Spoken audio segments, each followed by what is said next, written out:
யோவான் அதிகாரம் 7. இவைகளுக்கு பின்பு யூதர்கள் இயேசுவை கொலை செய்ய வகை தேடினபடியால் அவர் யூதேயாவிலே சஞ்சரிக்க மனதில்லாமல் கலிலேயாவிலே சஞ்சரித்து வந்தார். யூதருடைய கூடார பண்டிகை சமீபமாயிருந்தது. அப்பொழுது அவருடைய சகோதரர் அவரை நோக்கி, நீர் செய்கிற கிரியைகளை உம்முடைய சீஷர்களும் பார்க்கும்படி இவ்விடம் விட்டு யூதேயாவுக்கு போம். பிரபலமாயிருக்க விரும்புகிற எவனும் அந்தரங்கத்திலே ஒன்றையும் செய்ய மாட்டான். நீர் இப்படிப்பட்டவைகளை செய்தால் உலகத்துக்கு உம்மை வெளிப்படுத்தும் என்றார்கள். அவருடைய சகோதரரும் அவரை விசுவாசியாதபடியால் இப்படி சொன்னார்கள். இயேசு அவர்களை நோக்கி, என் வேலை இன்னும் வரவில்லை, உங்கள் வேலையோ எப்பொழுதும் ஆயத்தமாயிருக்கிறது. உலகம் உங்களை பகைக்க மாட்டாது. அதன் கிரியைகள் பொல்லாதவைகளாய் இருக்கிறது என்று நான் சாட்சி கொடுக்கிறபடியினாலே அது என்னை பகைக்கிறது. நீங்கள் இந்த பண்டிகைக்கு போங்கள். என் வேலை இன்னும் வராதபடியால் நான் இந்த பண்டிகைக்கு இப்பொழுது போகிறதில்லை என்றார். இவைகளை அவர்களுடனே சொல்லி பின்னும் கலிலேயாவிலே தங்கினார். அவருடைய சகோதரர் போன பின்பு அவர் வெளியரங்கமாக போகாமல் அந்தரங்கமாய் பண்டிகைக்கு போனார். பண்டிகையிலே யூதர்கள் அவரை தேடி அவர் எங்கே இருக்கிறார் என்றார்கள். ஜனங்களுக்குள்ளே அவரை குறித்து முறுமுறுப்பு உண்டாயிற்று. சிலர் அவர் நல்லவர் என்றார்கள். வேறு சிலர் அப்படியல்ல, அவன் ஜனங்களை வஞ்சிக்கிறவன் என்று சொல்லிக் கொண்டார்கள். ஆனாலும் யூதருக்கு பயந்திருந்ததினாலே ஒருவனும் அவரை குறித்து தாராளமாய் பேசவில்லை. பாதி பண்டிகையான போது இயேசு தேவாலயத்துக்கு போய் உபதேசம் பண்ணினார்.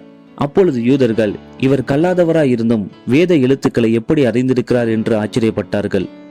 இயேசு அவர்களுக்கு பிரதியுத்தரமாக, என் உபதேசம் என்னுடையதாயிராமல் என்னை அனுப்பினவருடையதாயிருக்கிறது. அவருடைய சித்தத்தின்படி செய்ய மனதுள்ளவன் எவனோ அவன் இந்த உபதேசம் தேவனால் உண்டாயிருக்கிறதோ நான் சுயமாய் பேசுகிறனோ என்று அறிந்து கொள்ளுவான். சுயமாய் பேசுகிறவன் தன் சுய மகிமையை தேடுகிறான். தன்னை அனுப்பினவரின் மகிமையை தேடுகிறவனோ உண்மை உள்ளவனாயிருக்கிறான். அவனிடத்தில் அநீதி இல்லை. மோசே நியாயப்பிரமாணத்தை உங்களுக்கு கொடுக்கவில்லையா? அப்படி இருந்தும் உங்களில் ஒருவனும் அந்த நியாயப்பிரமாணத்தின்படி நடக்கிறதில்லை. நீங்கள் ஏன் என்னை கொலை செய்ய தேடுகிறீர்கள் என்றார். ஜனங்கள் அவருக்கு பிரதியுத்தரமாக, நீ பிசாசு பிடித்தவன், உன்னை கொலை செய்ய தேடுகிறவன் யார் என்றார்கள். இயேசு அவர்களை நோக்கி, ஒரே கிரியையை செய்தேன், அதை குறித்து எல்லாரும் ஆச்சரியப்படுகிறீர்கள். விருத்த சேதனம் மோசையினால் உண்டாகாமல் பிதாக்களால் உண்டாயிற்று. பின்பு மோசே அதை உங்களுக்கு நியமித்தான். நீங்கள் ஓய்வு நாளிலும் மனுஷனை விருத்த சேதனம் பண்ணுகிறீர்கள். மோசையின் நியாயப்பிரமாணம் மீறப்படாதபடிக்கு ஓய்வு நாளில் மனுஷன் விருத்த சேதனம் பெறலாம் என்றால், நான் ஓய்வு நாளில் ஒரு மனுஷனை முழுவதும் சுகமாக்கினதினாலே என் மேல் எரிச்சலாயிருக்கலாமா? தோற்றத்தின்படி தீர்ப்பு செய்யாமல் நீதியின்படி தீர்ப்பு செய்யுங்கள் என்றார். அப்பொழுது எருசலேம் நகரத்தாரில் சிலர், இவனை அல்லவா கொலை செய்ய தேடுகிறீர்கள்?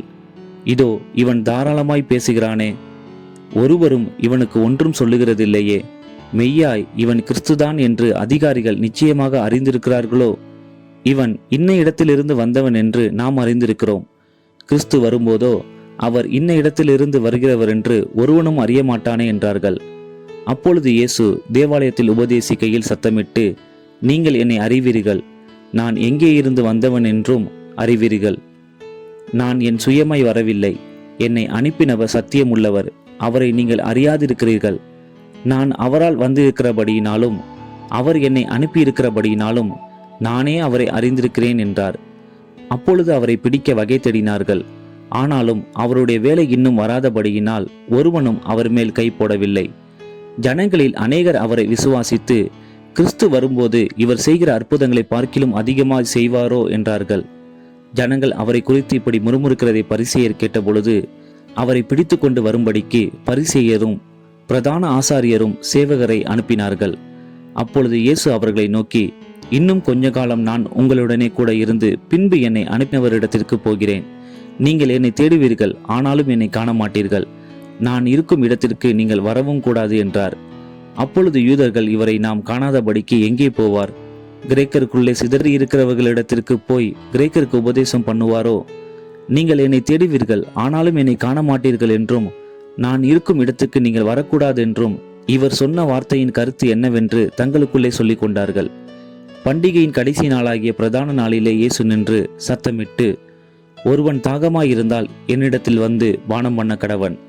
வேத வாக்கியம் சொல்லுகிறபடி என்னிடத்தில் விசுவாசமாய் இருக்கிறவன் எவனோ அவன் உள்ளத்திலிருந்து ஜீவ தண்ணீர் உள்ள நதிகள் ஓடும் என்றார். தம்மை விசுவாசிக்கிறவர்கள் அடைய போகிற ஆவியை குறித்து இப்படி சொன்னார். இயேசு இன்னும் மகிமைப்படாதிருந்தபடியினால் பரிசுத்த ஆவி இன்னும் அருளப்படவில்லை. ஜனங்களில் அநேகர் இந்த வசனத்தை கேட்டபொழுது, மெய்யாகவே இவர் தீர்க்கதரிசியானவர் என்றார்கள். வேறு சிலர், இவர் கிறிஸ்து என்றார்கள். வேறு சிலர், கிறிஸ்து கலிலேயாவில் இருந்தா வருவார்? தாவீதின் சந்ததியிலும் தாவீது இருந்த பெத்லகேம் ஊரிலும் இருந்து கிறிஸ்து வருவார் என்று வேதவாக்கியம் சொல்லவில்லையா என்றார்கள். இவ்விதமாக அவரை குறித்து ஜனங்களுக்குள்ளே பிரிவினை உண்டாயிற்று. அவர்களில் சிலர் அவரை பிடிக்க மனதாயிருந்தார்கள். ஆகிலும் ஒருவனும் அவர் மேல் கை போடவில்லை. பின்பு அந்த சேவகர் பிரதான ஆசாரியரிடத்திற்கும் பரிசேயரிடத்திற்கும் திரும்பி வந்தார்கள். இவர்கள் அவர்களை நோக்கி, நீங்கள் அவனை ஏன் கொண்டு வரவில்லை என்று கேட்டார்கள். சேவகர் பிரதியுத்தரமாக, அந்த மனுஷன் பேசுகிறது போல ஒருவனும் ஒரு காலம் பேசினதில்லை என்றார்கள்.